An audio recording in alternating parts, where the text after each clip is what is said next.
नमस्कार, घटना चक्र बुक वीडियो में आपका हार्दिक स्वागत है।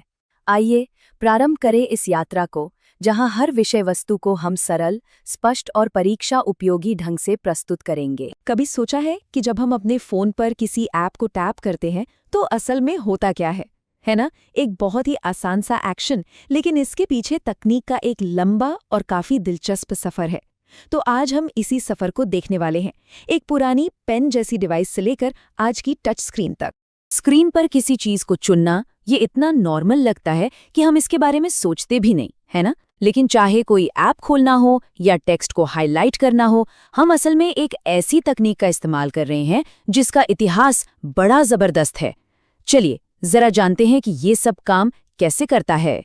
देखिए, इस सवाल का जवाब एक खास तरह की डिवाइस में छुपा है, जिसे चयन यंत्र या पिक डिवाइस कहते हैं। हाँ, मुझे पता है नाम थोड़ा टेक्निकल लगता है, पर इसका कॉन्सेप्ट बहुत ही सीधा और सिंपल है। आइए ऐसे समझते हैं। तो ये पिक डिवाइस या चयन यंत्र आखिर है क्या? बिल्कुल आसान भाषा में समझे तो ये कोई भी ऐसा टूल है जिससे हम स्क्रीन पर कुछ भी चुनते हैं, चाहे वो टेक्स्ट हो, कोई तस्वीर हो या फिर किसी ऐप का आइकन। ये असल में हमारे हाथ और डिजिटल दुनिया के बीच एक पुल की तरह काम करता है। इसे और अच्छे से समझने के लिए हम दो बिल्कुल अलग-अलग तकनीकों को देखेंगे।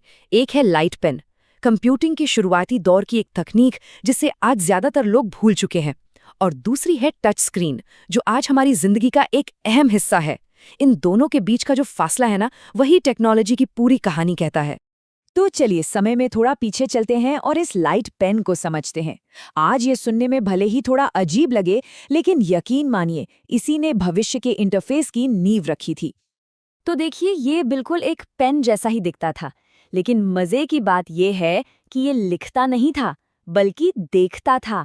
मतलब ये एक लाइट सेंसिटिव डिवाइस था, यानी ये स्क्रीन की रोशनी को महसूस कर सकता था, और यही इसकी सबसे बड़ी खासियत थी। और इसके काम करने का तरीका तो और भी कमाल का था। ये पेन एक तार से कंप्यूटर से जुड़ा होता था। अब जैसे ही इसे स्क्रीन पर किसी चमकते हुए पिक्सल पर रखते, पेन के अंदर का सेंसर फौरन उस रोशनी को पकड़ लेता। ठीक उसी पल ये कंप्यूटर को एक सिग्नल भेजता था, और कंप्यूटर को पता चल जाता था कि पेन स्क्रीन पर ठीक कहाँ पर है। सोचिए, उस जमाने के लिए ये किसी जादू से कम नहीं था। तो फिर इसका इस्तेमाल कहाँ होता था? जरा सोचिए, उस दौर में माउस हर जगह नहीं होता था, तो जो मेन्यू वाली एप्लीकेशंस होती थी उनके लिए ये कीबोर्ड से कहीं ज्यादा तेज था।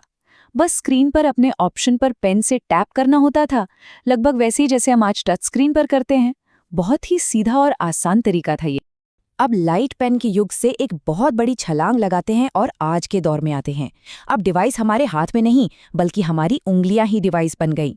ये है टच स्क्रीन का दौर, जिसने सचमुच सब कुछ बदल कर रख दिया। वैसे तो टच स्क्रीन को किसी परिभाषा की जरूरत नहीं है, हम सब इसे इस्तेमाल करते हैं। लेकिन इसकी सबसे क्रांतिकारी बात पता है क्या है? इसने बीच के हर टूल को हटा दिया। कोई पेन नहीं, कोई माउस नहीं, कुछ नहीं। अब स्क्रीन और हमारे बीच सिर्फ हमारी उंगलियां हैं, और यही बात इसे सबसे सीधा और नेचुरल इंटरफेस बनाती। और आज इसका असर तो देखिए, हमारी जेब में रखे स्मार्टफोन से लेकर हमारे लैपटॉप और यहाँ तक कि दुकानों के कैश काउंटर तक टच स्क्रीन हर जगह है। इसने टेक्नोलॉजी को इतना आसान बना दिया है कि अब ये हमें बिल्कुल स्वाभाविक लगता है। तो हमने एक तार वाले पेन से लेकर अपनी उंगलियों तक का ये सफर देखा। हर कदम पर तकनीक और ज्यादा सीधी और ज्यादा इंसानी होती गई है। लेकिन सवाल ये है कि क्या ये सफर यहीं खत्म हो जाता है? आगे क्या है? तो सवाल यहीं रह जाता है। पेन से उंगलियों तक का सफर तो पूरा हो गया, लेकिन अगला कदम क्या होगा? क्या हम अपने आवाज से सब कुछ कंट्रोल करेंगे, या सिर्फ अपने इशारों से? या फिर भविष्य में कोई ऐसी तकनीक आएगी जिसके बारे में हमने अभी सोचा तक नहीं है? ये एक ऐसा सवाल है जिसका जवाब टेक्नोलॉजी का अगला चैप्टर लिखेगा।